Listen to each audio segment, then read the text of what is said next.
Invece di prevenire con efficaci rimedi, si chiacchiera, anzi si fa gossip, tanto per vendere fumo perché nulla si può fare veramente.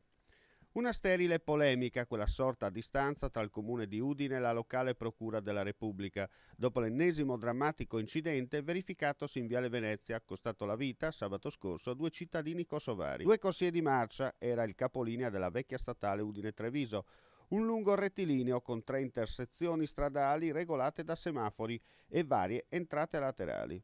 Una lingua d'asfalto pericolosa che negli anni non è stata migliorata, rendendola sicura secondo le nuove norme del codice della strada. Si sa che nel bel paese la parola prevenire solo in certi casi viene messa in pratica. La chiacchiera fa rumore, la lingua è l'arma più pericolosa in dotazione al genere umano, capace di creare e disfare in un battito di ciglio. Tutti hanno ragione, ma nessuno sbaglia. Tutti sanno, ma nessuno muove un dito. Eppure l'ennesima tragedia della strada si poteva prevenire usando gli strumenti logici in dotazione, il granus salis per capirci.